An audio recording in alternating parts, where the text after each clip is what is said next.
water harvesting, because we did speak to meteorological department officials this morning, and they were alluding to the fact that there will be flash floods. Question is, are we even ready for the flash floods?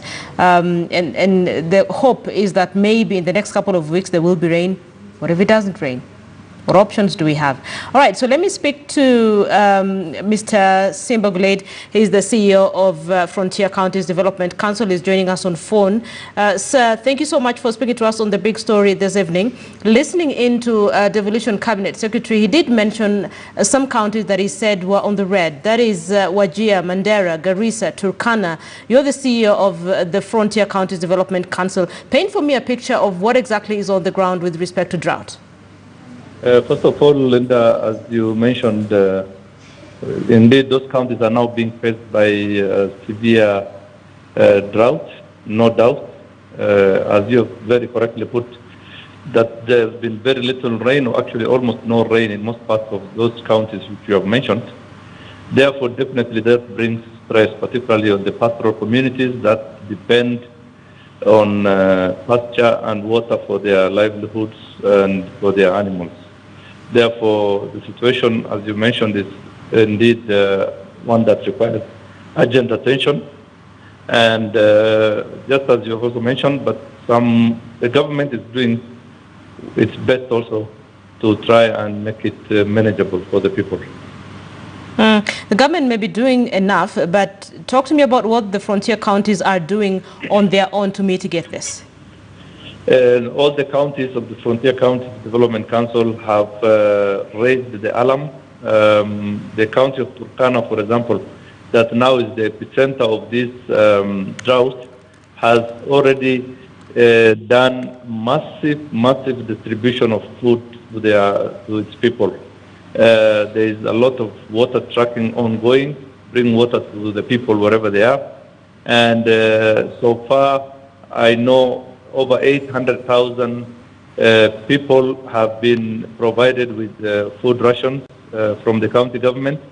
And continuously, what I can see also is that the county government of Turkana is putting all it can to make sure that nobody is going to die as a result of lack of food. The other counties are also doing the same. I have visited Wajir, I have visited Garissa, Tana River, and I've seen very active movement of vehicles, water tracking, water to the animals and to the people in the far-flung areas. All right, so we do know that some of the counties that I did mention have been adversely affected by the drought.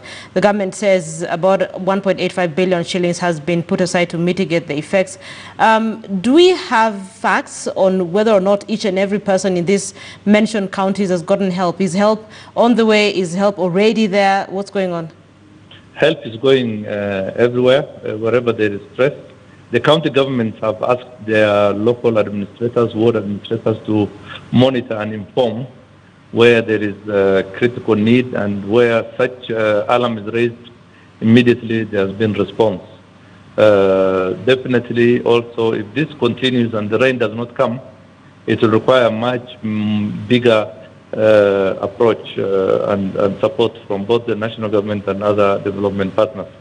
But for the time being, what I can see is that the situation is managed well, and the counties are really doing their level best to use their Miyaga resources. By the way, Linda, remember the issues of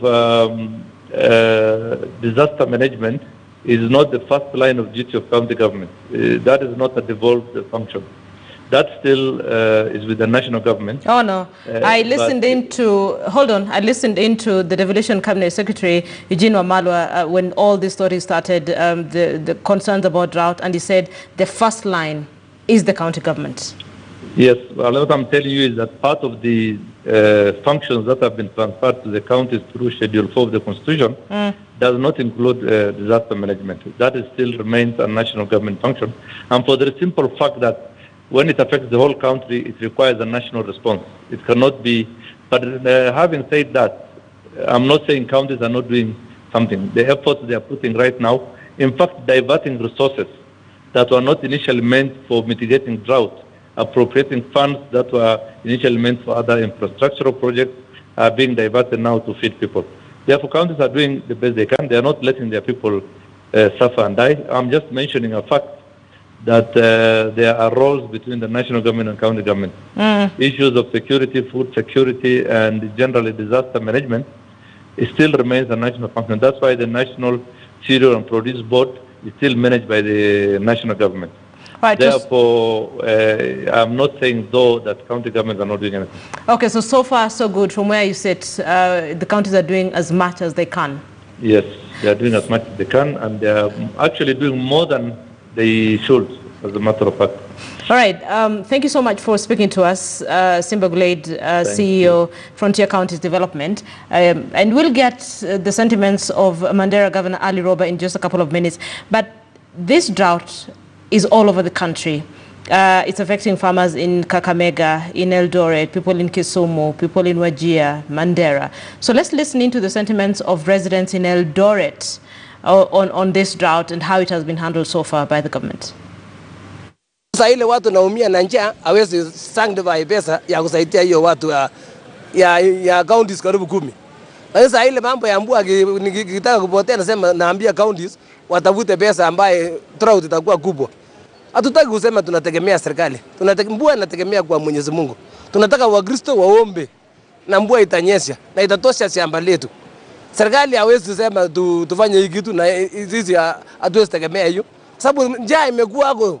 Na hawajasema kitu, hajasema hata tuweke kitu fulani, hajaambia hata counties wa transport mahindi kutoka North Rift ipelekwe mpaka Bogot, Lodwar, mpaka Baringo. Hatujasikia akisema. Sasa sasa hii akiona mvua naenda sana, wanakuja sasa hii teka mwisho kusema wekeni pesa kando. Hiyo ni uongo ya serikali. Sisi kama watu wa county hatuwezi kumbali hiyo. Sababu iko mahindi hapa mingi. Kama akisema leo hata Wamalu akisema leo tundue mahindi gunia 1,500. Hiyo ndio tutafurahia, watu tupata baita kaunti na kaunti zingine tashiba. Lakini mambo ya mvua tusiongee mambo ya mvua. Hiyo ni ya mbinguni hiyo. Hiyo ni ya Wakristo wataomba wenyewe. Tusiweke siasa hiyo. Sio mara ya kwanza ukame itupate kama wakaji wa area hii. Jambo ya kushangaza ni kwamba kila wakati serikali wako na idara ambayo inahusika na hiyo maneno. Maneno ya hali ya utapiri, kuna maneno ya asal, kuna maneno ya drought mitigation. Hizi idara zinakawiwa pesa kila mara. Na tunashangaa mpaka wale wanatuambia wanataka 1.8 billion. Kule Turkana, Baringo, West Pokot watu wanakufa. Hii 1.8 billion itasaidiaje yule Mkenya, yule mnyonge mwenye ako katika sehemu hiyo? Sisi kama wakaji wa pande tuko na mahindi kwa masto. Serikali haijaweza kununua. Na sasa wanatuambia kuna 2 million packs wanataka tupa ama wause kurecha. Sasa watu wanakupa pande ile, wanataka tafuta pesa nyingine tena ya kukula. So mimi nataka niseme ya kwamba maneno ya mvua na maneno ya Mwenyezi Mungu na itanyesha. Kama mvua na siku ile nyingine walisema watapanda mahindi kule Kalkala kulana. Wakasema hatutaona njaa tena. Sasa sijui hiyo mahindi watalete tukule ama walimaliza hiyo pesa tena.